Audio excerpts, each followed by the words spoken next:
अस्सलामुअलैकुम, क्या हाल चाल है सबका? ठीक ठाक है भाई।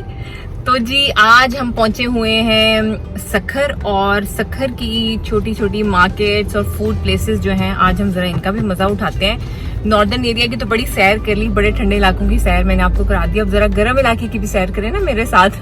तो आज हम निकले हैं, जरा थोड़ी सी शॉपिंग भी हमने करनी है सखर से, और जो कुछ लिमिटेड लोकल ब्रांड्स यहाँ पे हैं तो हमने सोचा है कि आज उनको भी विजिट करते हैं और देखते हैं कि क्या कुछ मिलता है, कैसी वैरायटी है। बड़े सिटीज में तो इन ब्रांड्स में बहुत अच्छी वैरायटी होती है, पर देखते हैं कि आज इन ब्रांड्स में यहाँ पे सखर में क्या क्या वैरायटी है। लेकिन माशाल्लाह बहुत अच्छा सिटी है, छोटा सा सिटी है and you can reach anything in no time.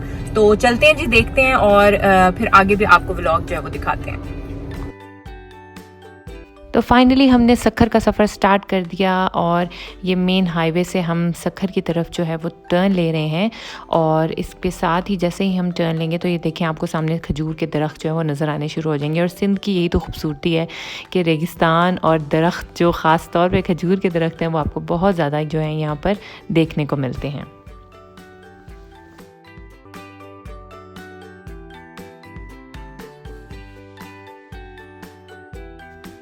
Sukkur में दाखिल होते ही ये जो दाएं तरफ आप दीवार देख रहे हैं, ये बेसिकली सखर बैराज की दीवार है। और ये है जी दरियाए सिंध, जो बेचारा आधा सूख गया है और इसमें कहीं कहीं आपको पानी जो है वो नज़र आ रहा है। ये थ्रू आउट जैसे ही हम सखर दाखिल होते हैं तो सखर बैराज के शुरू में ही आपको सखर बैराज दाएं तरफ नज़र आता है और बाएं तरफ आपको ये दरियाए सिंध जो है वो जाता हुआ नज़र आता है।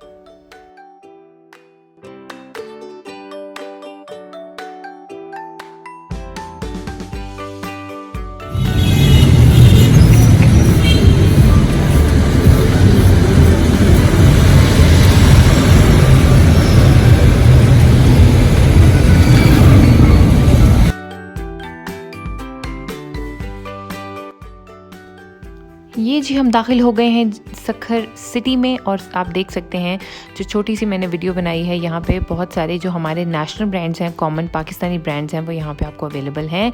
कलेक्शन डिपेंड करती है, कलेक्शन थोड़ी लिमिटेड है, बट ये कि ज़रूरत की चीज़ अगर आप लेना चाहें तो वो यहाँ पे आपको आसानी से मिल सकती है। और इसके साथ साथ इतना रश नहीं होता जितना नॉर्मली आपको बड़ी सिटीज़ में ब्रांड्स के अंदर रश देखने को मिलता है। तो यहाँ रश थोड़ा कम होता है, इसीलिए सुकून और तसल्ली के साथ आप अपनी शॉपिंग को कंटिन्यू कर सकते हैं। चलते चलते लाइमलाइट पे मुझे थोड़ी सी सेल भी नज़र आई और कुछ चीज़ें याद आ गई कि मुझे यहाँ से कुछ चीज़ें बाय करनी है। तो सोचा कि थोड़ा अंदर जाके लाइमलाइट का ओवरव्यू लिया जाए। अच्छे हैंडबैग्स होते हैं इनके क्लचेस जो हैं वो बहुत अच्छे होते हैं। तो कलेक्शन यहाँ पर अच्छी पड़ी हुई थी।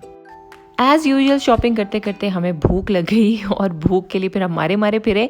तो रास्ते में ही हमने सखर के वाहिद फ्रेंचाइज़ जो कि KFC का फ्रेंचाइज़ है, इस तक पहुंच गए। और यहाँ के एडजॉइनिंग एरियाज़ जैसे कि रोडी, मीरपुर मथैलो, पनुआकिल के लोग इसी KFC को आकर इंजॉय करते हैं। सामने जो बिल्डिंग्स आपको नज़र आ रही हैं, ये देख कर बिल्कुल आपको कराची की याद आ जाएगी, क्योंकि सखर में भी बिल्कुल कराची की तर्ज पर फ्लैट्स का बहुत ज़्यादा सिस्टम है। ये आ गया जी सखर का सबसे मशहूर देसी फूड का कॉर्नर, सिंधड़ी रेस्टोरेंट, जहाँ पे आपको सिंधड़ी कुजीन, सिंधी कुजीन और सारे देसी फूड जो हैं वो आप सब इन सबको इंजॉय कर सकते हैं। सखर में आते ही अगर आप किसी से पूछेंगे कि जी आपने देसी फूड खाना है और देसी फूड को एंजॉय करना है, तो सिंधड़ी फूड जो है, सिंधड़ी रेस्टोरेंट जो है, that is the best destination. अच्छा फैमिली हॉल्स अलग बनाए हुए हैं इन्होंने, बाकी हॉल्स अलग हैं। अच्छी सेटिंग थी। आउटडोर डाइनिंग जो है उसकी फैसिलिटी अभी अवेलेबल है, इंडोर डाइनिंग जो है वो अभी अवेलेबल नहीं है। बहुत अच्छा मज़ा आया हमें यहाँ पर खाना खाने का, लेकिन मैं खाने की पिक्चर नहीं ले पाई। इसी तरह चलते चलते हमने सखर की IBA यूनिवर्सिटी का जो डिपार्टमेंट था यहाँ पर सखर कैंपस, वो देखा। और सामने हमारी नज़र पड़ी जी पिज़्ज़ा हट में, और हमारे दिल में पिज़्ज़ा खाने की जो ख्वाहिश थी वो दोबारा से जाग उठी। तो हमने जल्दी जल्दी अंदर जाकर पिज़्ज़ा का ऑर्डर किया। और आप मेरी स्ट्रगल देख सकते हैं, जो कोविड के टाइम्स में बच्चों के मास्क आपको साथ साथ लेकर चलने पड़ते हैं, 2 मास्क स्पेयर में, लेकिन हमने यहाँ के फूड को एंजॉय किया और पिज़्ज़ा खाकर भी हमें मज़ा आया।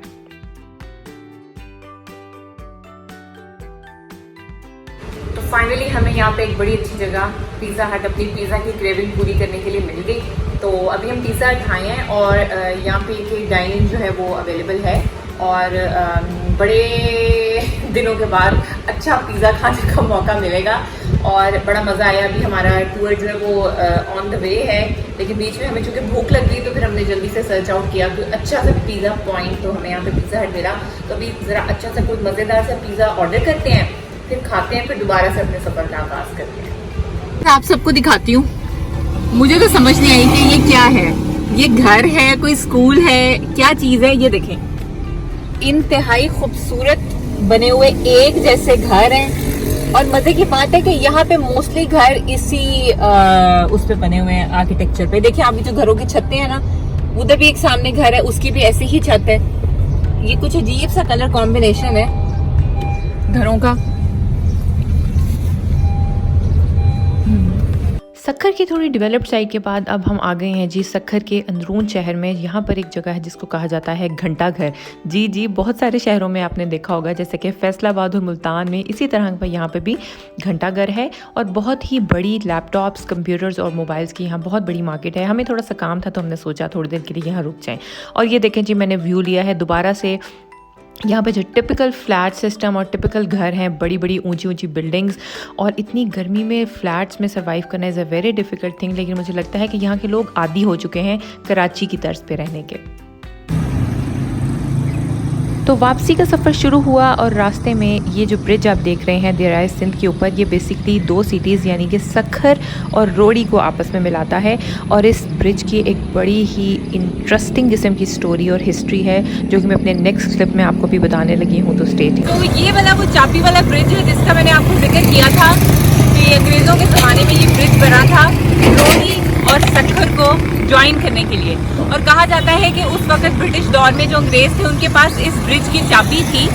और होता क्या था कि जब कभी उन्होंने दोनों शहरों के दरमियान में कनेक्शन ख़त्म करना होता था तो वो चाबी घुमाते थे तो ब्रिज जो है वो बंद हो जाता था और दोनों सिटीज़ के दरमियान में जो लिंक है वो ख़त्म हो जाता था।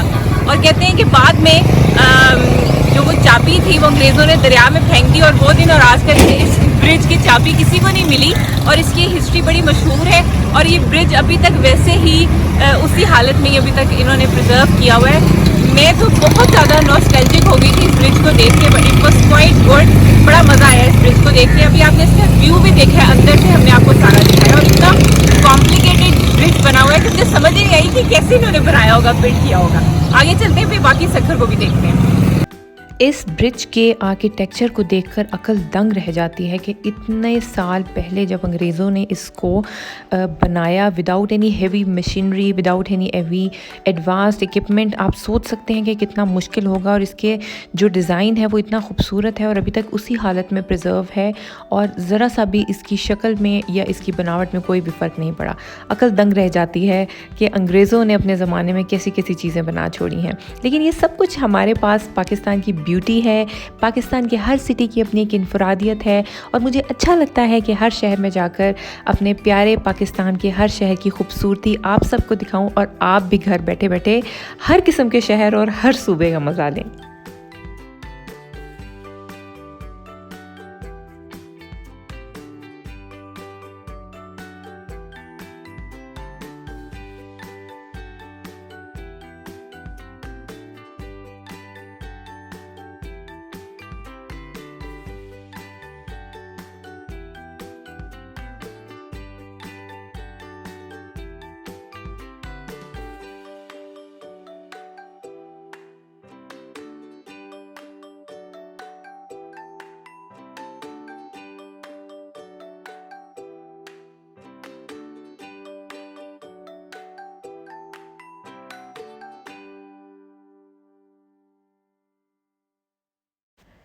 और अब हम गुजर रहे हैं जी रोड़ी शहर से। रोड़ी सक्खर की निस्बत इतना ज़्यादा डेवलप नहीं है, बहुत छोटा सा सिटी है और मेरे ख़्याल में मुश्किल से 10 मिनट में ये पूरा सिटी जो है वो ख़त्म हो गया था।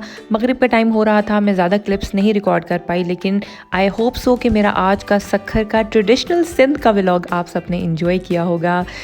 मुझे अपनी दुआ में ज़रूर याद रखिएगा। मेरे चैनल को दूसरे लोगों को भी रिकमेंड कीजिएगा, मेरी वीडियोस को ज़रूर शेयर कीजिएगा और काइंडली मेरी वीडियोस पे कमेंट करें ताकि मुझे पता चले कि आप मेरे कंटेंट को पसंद कर रहे हैं या नहीं। इंशाल्लाह मुलाकात होगी नेक्स्ट व्लॉग में। अपना ख्याल रखिएगा। अल्लाह हाफ़िज़।